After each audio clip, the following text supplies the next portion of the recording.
네, 오늘은 잊지 않기라는 제목으로 함께 말씀을 살펴보고자 합니다.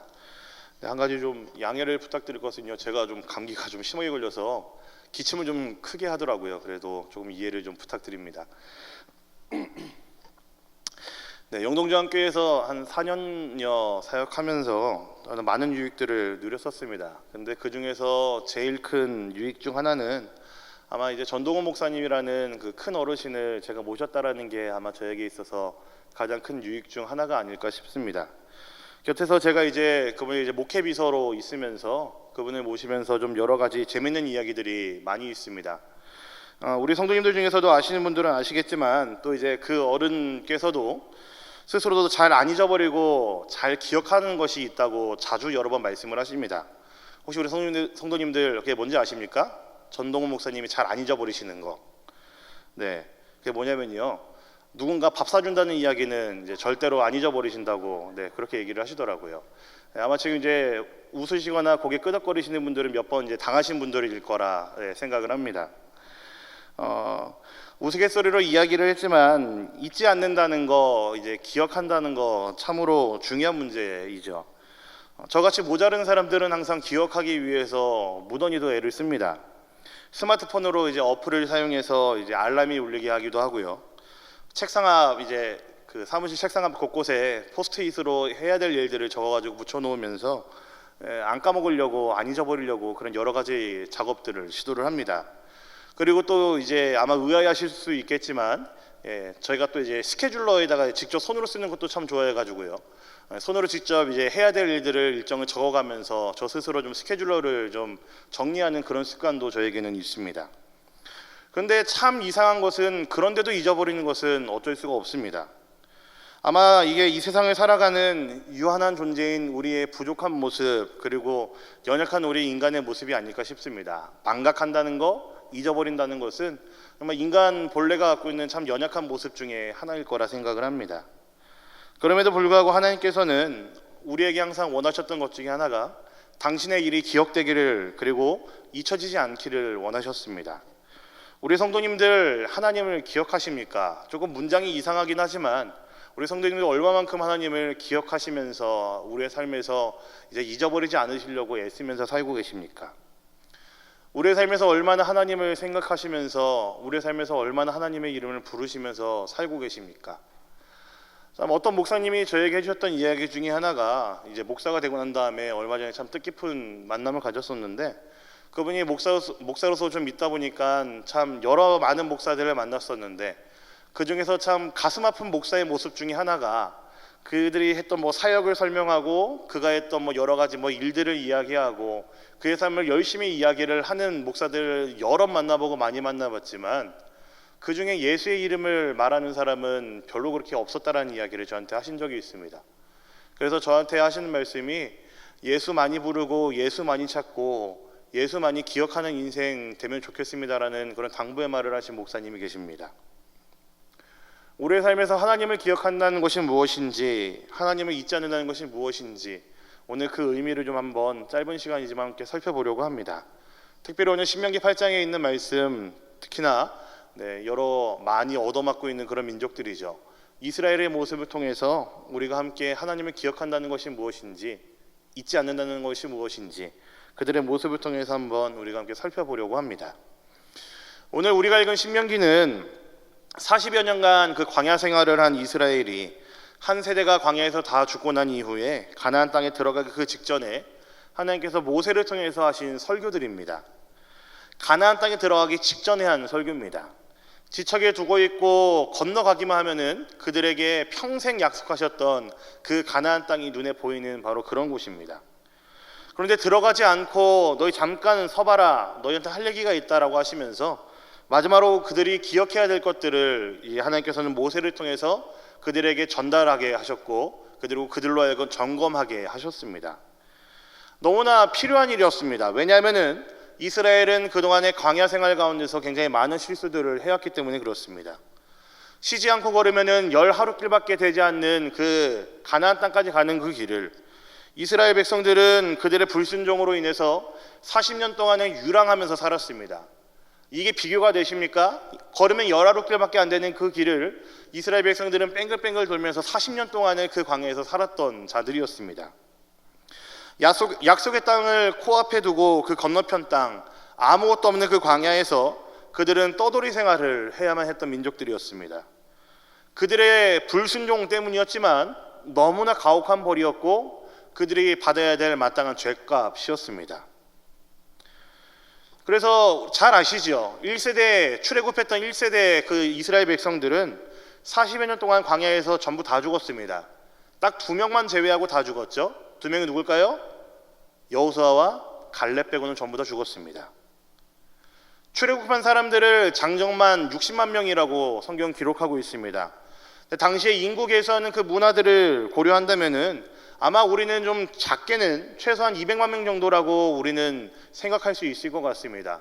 이스라엘 백성뿐만이 아니고 그들을 따라왔던 많은 잡족들이 있다는 것까지 생각한다면은 제가 볼 땐 최소 200만 명이라는 그 숫자는 그렇게 많은 숫자는 아닙니다. 크게 부풀린 숫자가 아니고 정말 최소한으로 잡은 숫자일 것입니다. 그런데 이 많은 사람들이 40여 년 동안 광야에서 전부 다 죽었다라고 이야기를 하죠. 40여 년을 하루로 기록하면요 14,600일입니다. 그렇다면은 200만 명에서 14,600을 나눈다면요 아마 이거 숫자 계산해 보신 적이 있을지 모르겠지만 하루에 이스라엘 백성들 가운데서 최소 136명씩은 무조건 죽어나갔다라는 이야기입니다. 한 명이 죽어나가도 굉장히 슬프고 가슴 아픈 일인데 그 민족들의 그 모임들 가운데서 매일같이 136명이 죽어나가는 일들이 그들에게 있었습니다. 그들의 부모가, 그들의 조부모가 하루가 멀다 하고 전부 다 죽어나가는 일들이 그들에게 있었다는 이야기죠. 그리고 장사를 지냈고요. 그것을 바라보고 있는 이스라엘 백성들의 마음이 어떠했겠습니까?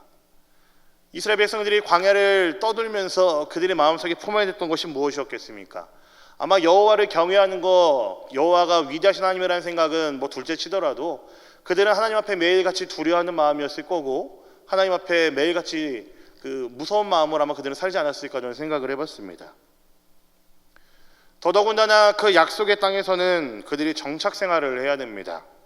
그들에게 익숙한 것은 텐트를 치면서 유목 생활을 하는 것이 그들에게 너무나 익숙한데 그들은 이제 생전해 본 적도 없는 이제 정착 생활을 시작을 해야 됩니다. 이스라엘 백성들의 심정이 어땠겠습니까? 얼마나 막막했겠습니까? 정착에 대해서 그들이 집을 꾸리고 굴락을 꾸며 살아가는 것에 대해서 아무런 정보도 없는 자들이고 그렇게 살아본 적도 없는 자들입니다. 아무것도 없는 광야에서 사는 것 자체가 그들에게 은혜였지만 이제 그들은 또 아무것도 모르는 그 미지의 땅에서 생전 해본 적 없는 일들을 해가면서 이제 또 다시 그들은 살아야 됩니다. 그래서 하나님께서 모세를 통해 가나안 땅에 넘어가기 직전에 딱 스톱시키시고 그들에게 이 일들을 일러주신 것이 그래서 의미가 있는 것입니다. 그런 그들에게 약속의 땅을 다시 한번 확인시켜 주시며 그 땅이 어떠한 곳인지를 한 번 더 설명해 주셨고요. 그들이 가나안 땅에 들어와서 어떻게 살아야 되는지를 일러주는 것이 바로 오늘 우리가 읽은 신명기 8장에 있는 말씀 그리고 신명기 전체의 내용입니다. 계속해서 신명기를 보시면은 반복되는 이제 표현이 있습니다. 지켜라, 말씀을 지켜라, 말씀 가운데 순종하라 이런 이야기들 계속해서 반복되고 있습니다. 무엇을 지키라는 걸까요? 율법을 지키라는 것입니다. 하나님께서 그들에게 명령하신 것들을 지키라는 것이고 하나님께서 그들에게 선물로 주신 그 말씀들을 율법들을 지키라고 이야기를 하고 있습니다. 그러나 지키라는 명령 못지않게 모세가 강력하게 하는 명령이 또 한 가지가 더 있습니다. 그것이 바로 잊지 말라, 기억하라라는 명령입니다. 이것이 바로 오늘 우리가 읽은 본문의 가장 주된 내용이 바로 이것입니다. 아마 그 미지의 땅에 들어가면은 말로 다 할 수 없는 크나큰 축복으로 살게 될 텐데 그들의 삶이 굉장히 윤택해지고 두려움과는 별개로 굉장히 윤택해지고 너무나 많은 복을 누리면서 그렇게 살게 될 텐데 그때에도 하나님을 잊지 말라라고 명령을 합니다. 하나님께서 그들에게 그동안 행했던 일들을 기억하라라고 명령을 합니다. 하나님께서 왜 이스라엘 백성들에게 잊지 말라, 기억하라라는 명령을 하셨을까요? 우리가 좀 두 가지로 한번 살펴보려고 합니다. 첫째는 그들의 연약함 때문에 하나님께서 주신 명령이었습니다. 언제든 등 따숩고 배부르면은 얼마든지 하나님을 떠날 자들이라는 것을 우리 하나님께서는 너무나 분명하게 아셨습니다. 너무나 연약하고 너무나 어리숙한 백성이 하나님 당신께서 선택하신 이스라엘 백성이라는 것을 하나님께서 아셨기 때문에 모세를 통해서 그들에게 잊지 말라, 기억하라라는 명령을 하게 하셨던 것이죠. 그래서 하나님의 우려가 아주 사실적으로 드러나고 있습니다. 오늘 말씀 12절부터 14절까지 말씀 한번 보도록 하겠습니다. 이 우려가요 너무나 사실적입니다. 한번 보겠습니다. 시작.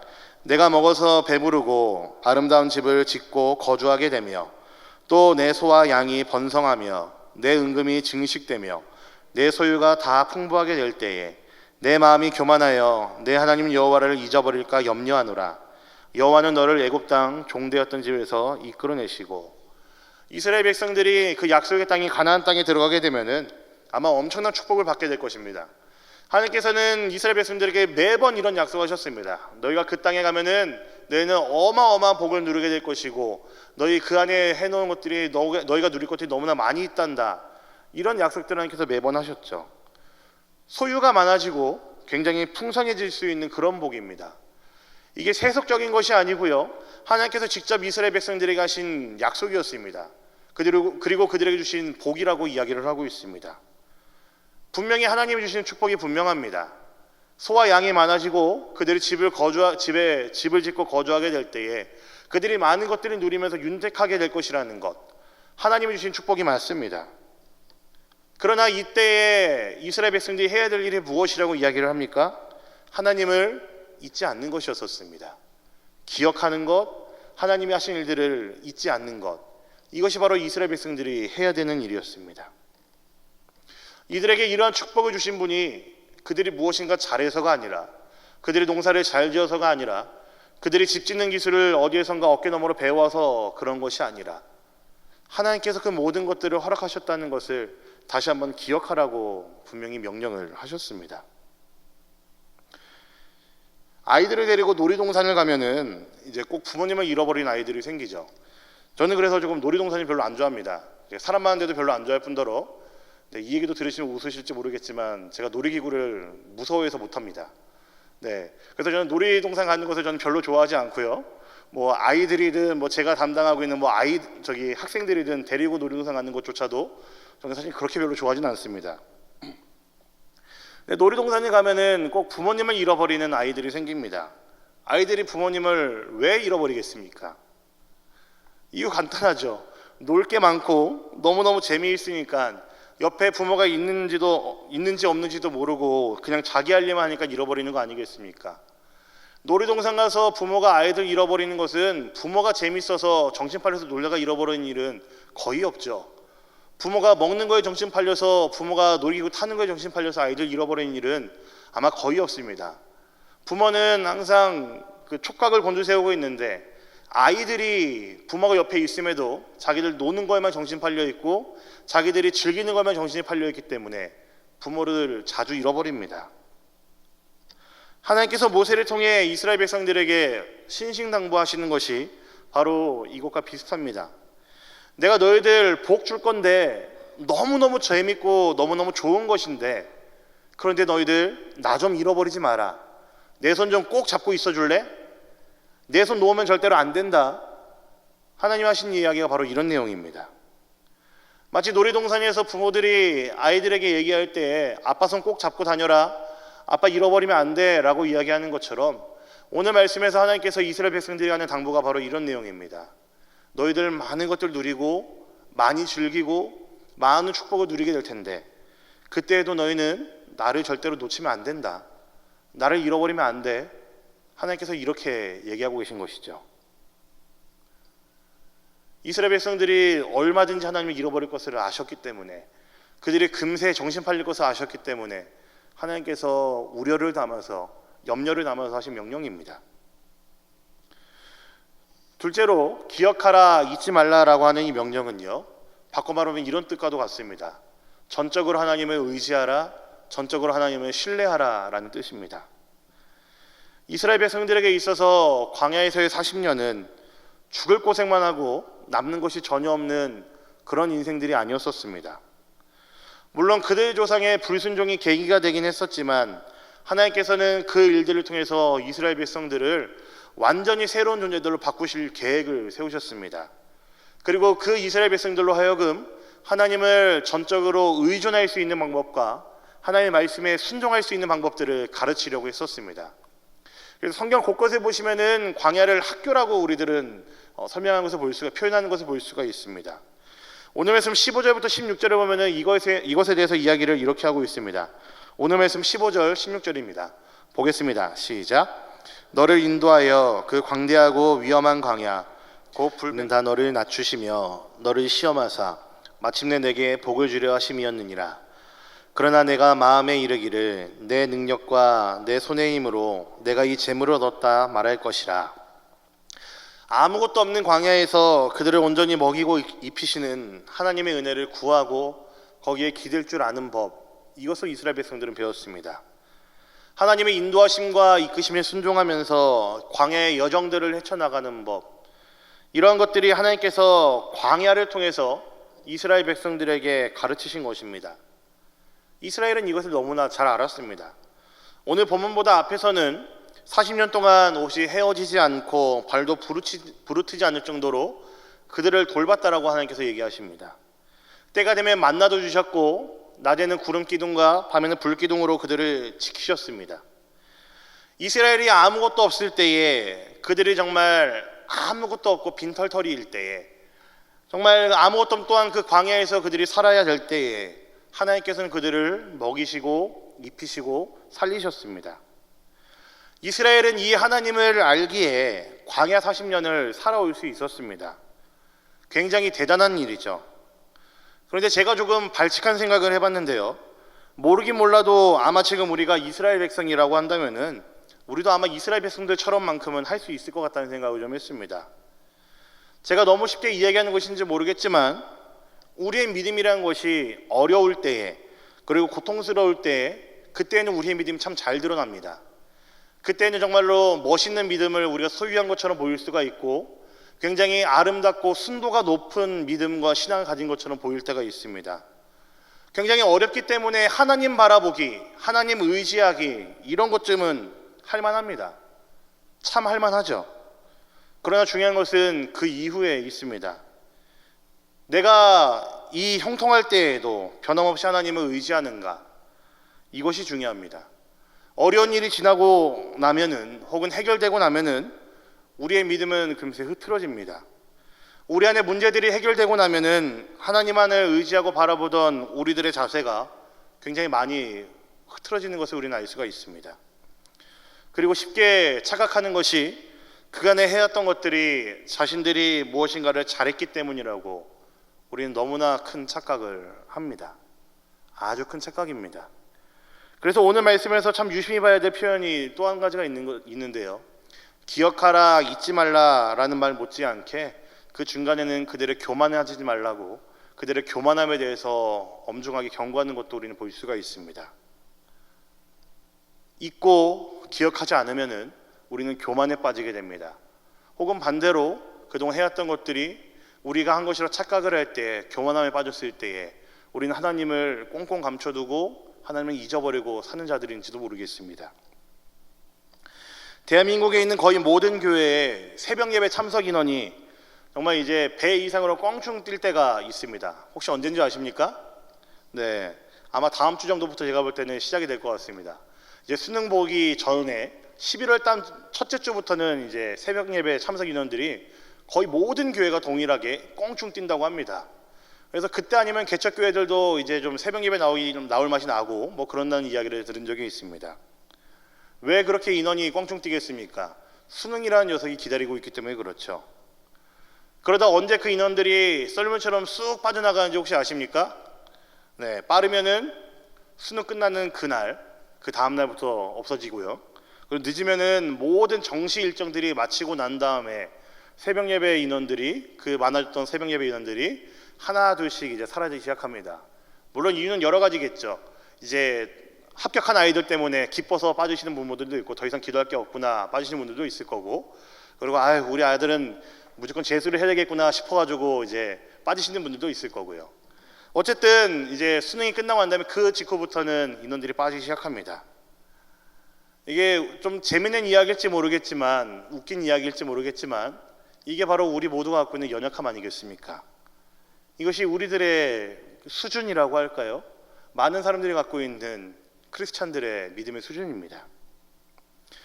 하나님께서 이스라엘을 가나안 땅에 들여보내기 전에 굳이 모세를 통해서 기억하라, 잊지 말라라고 명령하신 것은 처음에 이야기했던 것처럼 이들의 연약함을 아셨기 때문입니다. 그리고 하나님께서 그들의 삶에서 어떻게 행하셨는지를 다시 한번 기억함으로 하나님을 의지하는 인생을 살게 하게끔 하기 위해서 그들에게 기억하라, 잊지 말라라는 명령을 하셨습니다. 그러나 우리 성도님들 잘 아시죠? 이스라엘은 이것들을 금세 잊어버렸습니다. 우리가 성경을 통해 발견하는 이스라엘의 범죄함의 그 이유는요, 그들이 하나님을 잊어버렸기 때문입니다. 그리고 읽진 않았지만요, 19절, 오늘에서 19절, 20절에 보면은 이스라엘 백성들이 하나님을 잊어버리고 기억하지 않는다면은 그들은 금세 우상과 손을 맞잡고 하나님을 떠날 것이기 때문에, 그렇게 된다면 내가 너희를 반드시 치겠다라는 명령 또한 하나님께서 하셨습니다. 이스라엘 범죄함의 이유는 다른 데 있지 않습니다. 그들이 하나님을 잊어버렸기 때문이고 그들이 하나님을 기억하지 않았기 때문입니다. 하나님이 그들에게 하신 일들을 그들은 더 이상 기억하지 않았습니다. 그래서 성경 곳곳에는 이스라엘의 죄악을 책망하시면서 하나님께서 자주 하시는 말씀, 하나님 당신께서 그의 애끓는 마음으로 표현하시는 말씀이 기억하라라는 표현도 굉장히 자주 사용하십니다. 내가 너에게 어떻게 했었니? 내가 너희를 종되었던 땅 애굽에서 어떻게 이끌어냈니? 너희가 42년 동안 광야에서 어떻게 살았니라는 이야기를 자주 하시면서, 선지자들을 통해서 자주 하시면서 그들에게 기억하라는 이야기를 계속 하십니다. 풍요로울 때 우리는 하나님을 쉽게 잊습니다. 잘 될 때 우리는 너무나 쉽게 교만에 빠집니다. 마음의 짐이 해결되었을 때 우리는 쉽게 하나님 앞에 나아가지 않습니다. 이게 우리의 모습입니다. 사랑하는 우리 성도님들, 하나님께서 우려하고 있는 이스라엘의 이런 연약한 모습들, 지금 우리의 삶에서도 고스란히 나타나고 있지 않습니까? 매일 우리의 삶에서 나에게 행하신 하나님의 그 일들을 우리 성도님들 기억하고 계십니까? 우리 신앙의 매일을 성도님들은 어떻게 이루어가고 계시며 어떻게 살아가고 계십니까? 우리가 어떻게 해야지 우리의 삶에서 하나님을 잊지 않고 기억하면서 사는 삶이겠습니까? 아주 확실하고 분명한 방법이 하나 있습니다. 답은 너무나 쉽고요, 너무나 간단합니다. 많이들 알고 있지만 사실 그렇게 하기가 좀 쉽지 않은, 참 이제 아이러니한 그런 답이 하나 있습니다. 말씀과 기도밖에 없죠. 말씀에는 하나님께서 우리에게 행하신 그 놀라운 일들이 응축되어 있고 담겨져 있습니다. 말씀 앞에 흠뻑 빠지는 것만큼 우리의 삶에서 하나님을 기억하는 쉬운 방법은 아마 없을 것입니다. 기도는 또 어떻습니까? 우리가 우리 안에 있는 것들을 가지고 하나님 앞에 나아갈 때에 하나님께서는 당신이 행하신 일들을 우리에게 기억나게 하시고 우리와 함께 교제하고 소통하시면서 우리로 하여금 그 은혜 가운데로 깊이 빠지게 하고 흠뻑 빠지게 만들어줍니다. 말씀과 기도, 이것이 가장 기본적이고 가장 쉽게 우리가 하나님을 잊지 않고 기억할 수 있는 방법이라고 할 수가 있죠. 하나님은 우리가 가난할 때에만, 우리가 광야에 있을 때에만 우리를 도우시는 램프의 요정 지니 같은 분이 절대로 아닙니다. 우리가 가나안 땅에 들어가서 큰 축복을 누리고 있을 때에도 우리는 하나님을 분명히 의지해야 됩니다. 우리는 하나님의 은혜 없이는 살 수가 없는 자임을 기억하면서 그 하나님만을 우리는 온전히 바라봐야 되는 자들입니다. 이것이 하나님이 원하시는 하나님의 백성들의 삶의 모습이며 태도입니다. 사랑하는 우리 영동중학교 모든 성도님들, 우리의 매일을 주 앞에 내어드리며 주의 은혜로만 살아가는 자임을 고백하는 삶이 되기를 간절히 소망합니다. 하나님의 은혜가 아니면은, 하나님의 은혜가 없으면은 우리는 도저히 살 수가 없는 자임을 다시 한번 깨달으시고 그 하나님의 은혜를 기억하며 살아가는 사랑하는 우리 모든 성도님들이 되시기를 우리 주님의 이름으로 간절히 부탁드리겠습니다. 아멘.